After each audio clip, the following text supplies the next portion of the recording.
بجد يا جماعه والله العظيم الحلقات بتاعت مينا دي يعني هي حلوه، انا بحب اتفرج عليها.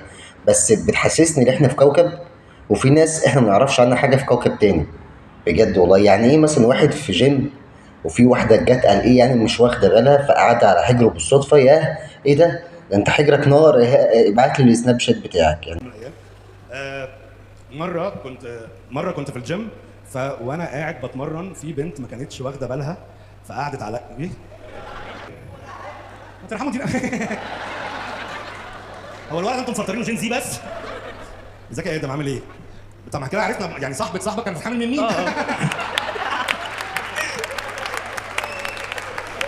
يعني انت كنت بتتمرن هي جت ايه ده، سوري يا ادم.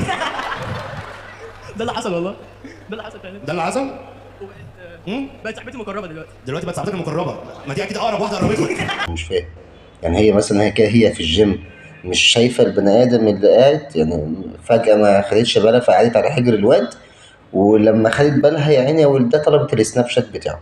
ليه مش الواتساب مثلا؟ ليه ما طلبتش مثلا اللي هي تعمل له اد على الفيسبوك مثلا؟ ما حاجات غريبة كده بصراحة، يعني حاجات يعني بتفقع المرارة بأمانة. ولا واحد تاني يقول لك إيه بقى، أصل أنا كنت مش عارف كنت فين في بلد إيه كده، مش فاكر البلد إيه كده، وكان مصاحب بقاله 9 سنين، وماي مام ما تعرفش عنه حاجة. يعني هي تقريبا. ف... فوانا واقف هناك مستني مام وماي جيرل فريند عشان يجوا يطلعوا من السوبر ماركت. يعني ثانيه يعني مامي عارفه ان في جيرل فريند وبتاع. وهي قفشتني يعني انت ليه بتعدي الحاجات المهمه؟ ماما قفشتك مع الجيرل فريند يعني هي اتفاجئت ولا هي قفشت ان already انا عارفة؟ انا كنت مأجر شقتين، شقه عايش كل فيها واحده مع... في شقه. لا الاثنين شقه عشان لما امي وابويا يجوا يزوروا يبقى في شقه ليهم، وشقه وشقه صاحبتك ليا انا مع صاحبتي. حلو جدا وهم عارفين. بيبعت له فلوس، تمام، ماي داد بيبعت له فلوس، ومام بيطمن عليه بس كده في التليفون، وهو عايش حياته بقى مع البوي فريند بتاعته بقاله 9 سنين، ومحدش من أهل أمه يعرف عنه أي حاجة. طب اللي هو إزاي برضه مش فاهم. لو إيه، والأغرب لما أمه بقى عرفت، تمام، هما الاتنين راحوا يعملوا شوبينج في السوبر ماركت. لو الأغرب بقى يعني في جملة كده برضه اتقالت برضه أنا مش فاهمها لحد دلوقتي يعني هما كلهم كانوا 3، البوي فريند وأمه وهو، هما كلهم 3. يعني هو لو هيحسب نفسه يبقى هو ده التالت. هو بيقول لك كان راكب العربية وفي فتاة ليل فركبت معاه العربية وهم بقى خارجين من السوبر ماركت كانوا بيعملوا الشوبينج، هي والبوي فريند أمه والبوي فريند بتاعته، فهم التلاتة اتفاجئوا. طب هم فين التالت بقى اللي اتفاجئ؟ الا بقى لو انت حسبت نفسك، يعني انت جيت بتحكي بتقول البوي فريند وامك بتعملوا شوبينج وهم خارجين شافوك في العربية معاك فتاة ليل بالصدفة، وانتوا التلاتة استغربتوا. مين التالت؟ انت حاسب نفسك يعني من ضمن الناس اللي استغربت؟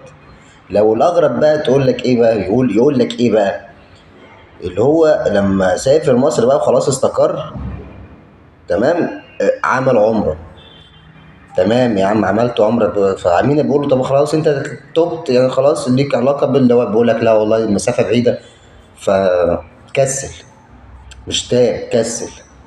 لو الأغرب بقى من ده كله خالص، الأغرب بقى من ده كله خالص، تمام، اللي هو أصلا اللي هي ميمان بقى تشوف له بقى عروسة، فاهم انت اللي هي ايه، ملهاش تجارب بقى ملهاش أي حاجة، وهو عايزها تكون عارفة ربنا.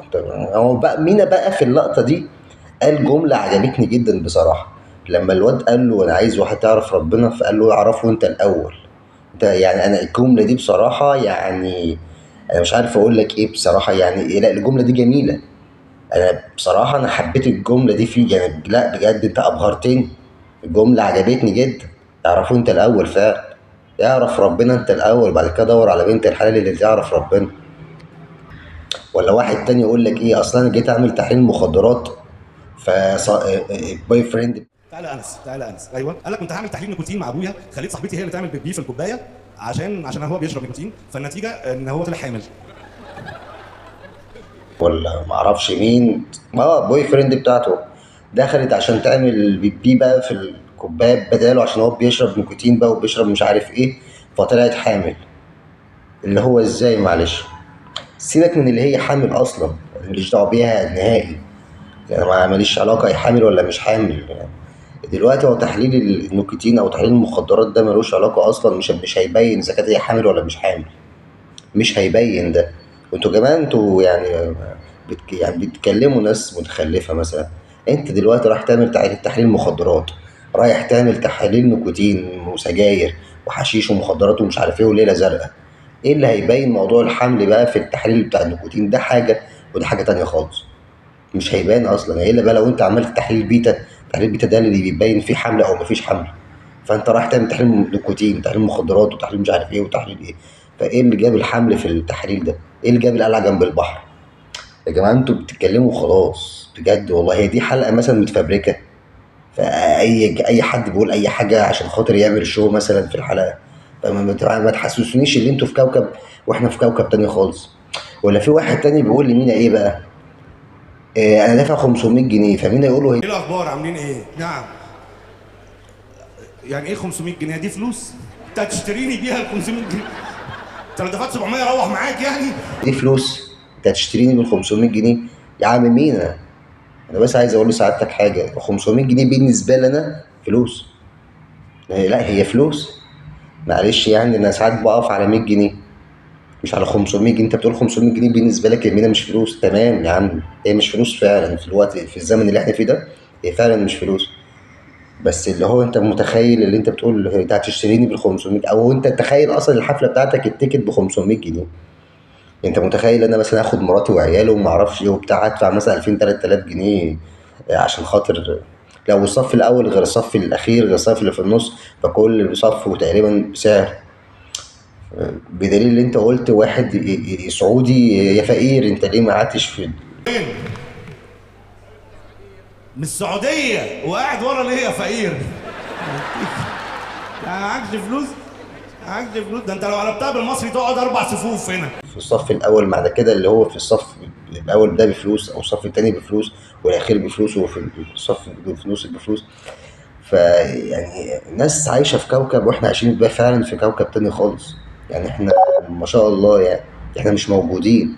احنا يعني احنا في وسط الناس اللي هي في الحفل دي احنا مش موجودين اصلا. بجد والله حاجه غريبه بامان. ولا واحد تاني يقول واحدة تقول أنا جوزي كان يعرف واحدة عليا ومعرفه، وتقولها عادي كده، فاهم اللي هو إيه، عادي اللي هو بتقولها ببساطة جدا وبتاع، وهي ما عندهاش مشكلة خالص بتقولها. وإيه بقى الأغرب بقى في الحوار ده كله؟ بتقول إيه بقى؟ اللي هي اتصلت بيها الساعة 5 6 الفجر تقريبا. انت بيظلمها؟ لا وقولا لا. طيب هو كان مخبي الشات بتاعها طول ال3 سنين دي، كان وقتها الواتس الذهبي وكده، فهو كان بيخبي الشات. جه في يوم عيني بقى توعى جامد جدا، نسي يخبي الشات وحطه في الارشيف. فانا بفتح بالصدفه موبايله وهو نايم يحاول يلف سيخه نايم. ثانيه واحده بس، احنا خدنا جمله وعديناها.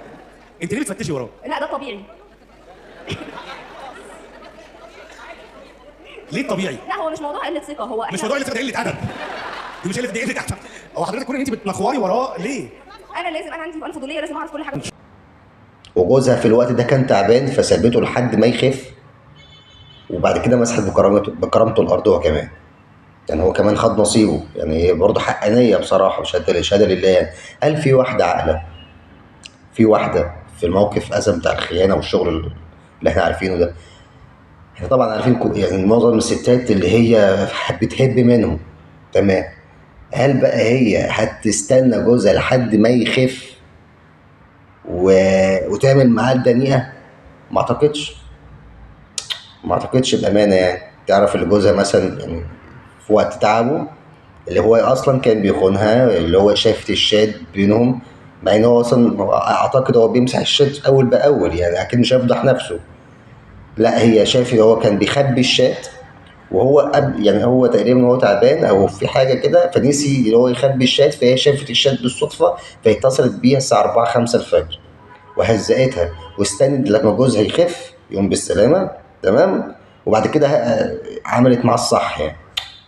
في واحدة تخلي جوزها يخف الأول وبعد كده تعمل معاه الغلط؟ ما أعتقدش. في حاجة غلط في الموضوع، بجد والله في حاجة غلط في الموضوع ده. لو أي ست، خصوصا لو ست مصرية يعني، بجد والله أنا بكلمك، لو ست مصرية لو جوزها بيموت بيطلع في الروح، احتمال هي اللي تطلعها له بالعافية، بجد يعني. بجد لو ده لو مش تعبان، ده بقول لك لو بيطلع في الروح وعرفت اللي هو كان بيخونها، ده احتمال يعني تساعد عزرائيل في تطليع روحه. يعني دي ما فيهاش كلام دي بجد والله. ولو سليم ممكن تقتله برضه، يعني مش هتستنى لما يخف بقى والشغل، لا لا لا، خصوصا لو مصرية. ده بكلمكم بأمانة. فالناس بتتكلم كلام غريب بأمانة، بتتكلم كلام غريب بجد، بتتكلم كلام غريب اللي هو انتوا مفبركين الحلقة. طب عشان يبقى في شو، طيب عشان خاطر يبقى الدنيا تبقى فاهم، عشان خاطر اخش اتفرج. في حاجات بتبقى موجودة غلط في الحلقات بتاعته بأمانة يعني. مع ان سبحان الله انا بحب اتفرج على الحلقات بتاعته يعني. مينا ما شاء الله يعني دمه خفيف وانا بحب اتفرج عليه. الحلقات بتاعته حلوة، بس الناس اللي بتتكلم ناس غريبة جدا بجد والله، والله العظيم ناس غريبة جدا. ولا في برضو واحدة بتقول له ايه، انا نفسي صاحب واحدة او نفسي يعني فاهم يبقى ليها علاقة بواحد عشان تجرب عليه مش عارف ايه الفجر اللي احنا بينا فيه ده يا جدعان. يا ولا واحدة تانية بقى ترد عليها تقول لها ايه، ما اعرفش خدي جوزي وهو هيفرهدك، ولا خدي يا ابو خليل وهو هيفرهدك. طب ايه يا جدعان، ايه يا جدعان، لا بجد في ايه؟ احنا بقينا في اخر العالم ولا ايه؟ مالكوا في ايه؟ بتهدوا على نفسكوا كده شويه، مالكوا في ايه بجد والله؟ لو مش كده مفيش حاجه اسمها كده اصلا بجد. فا ايه، بالراحه علينا شويه. لو انتوا هتعملوا مثلا حلقه وعايزين تعملوا فيها شو، يعني عايزين تفبركوا الحلقه عشان خاطر نسبه المشاهده فيها تزيد، بالراحه يا جدعان. احنا على فكره احنا بني ادمين بجد والله، احنا بني ادمين يعني. احنا لما بنلاقي مثلا مشهد كده في فيلم يعني، في معلش يعني اللي جايب ديوك رومي وجايب معرفش ايه وجايب ايه وجايب ايه، واحنا اصلا مع جايبين فرخه بالعافيه.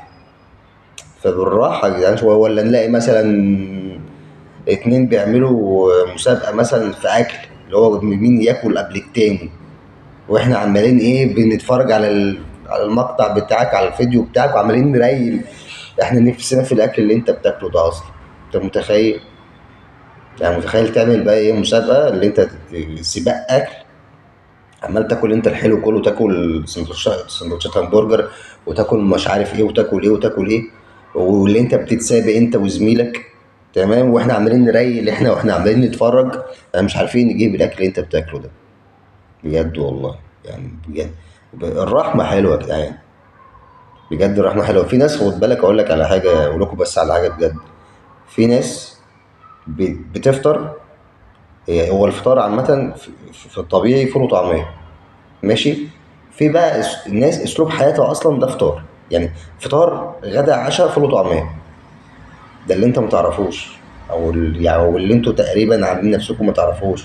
احنا بقينا في زمن غريب، بقينا في زمن كل حاجة فيها غالية والله. حتى الفول والطعمية برضو غالي، بس هو أو ارخص من الحاجات التانية. فلما يجيبوا مثلا فول ويدمسوه ويجيبوا مثلا طعمية مثلا مش عارف ايه، ويقضوا حياته، يقضوا يومهم يعني فطار غدا عشاء فول وطعمية. ما هيعملوا ايه؟ الحياة غالية بجد والله، الحياة غالية. فما تجيش انت تصعبها عليه اكتر ما هي صعب. بجد نحس بالناس شوية كده يعني، نحس بالناس شوية. لو الاغرب بقى من ده كله، يعني الاغرب بقى من ده كله، سيبك بقى من كل الهاري اللي انا قلته ده. واحد بقى انت قاعد في البيت ماشي، بكوبايه الشاي بتاعتك، ومش هقول لك كوبايه العصير، اكيد ممكن ميبقاش عندك عصير في البيت، بص جايبها لك من تحت خالص. يعني بيبقى معاك مثلا كوبايه ميه، كوبايه شاي، كوبايه اي حاجه خفيفه ماشي.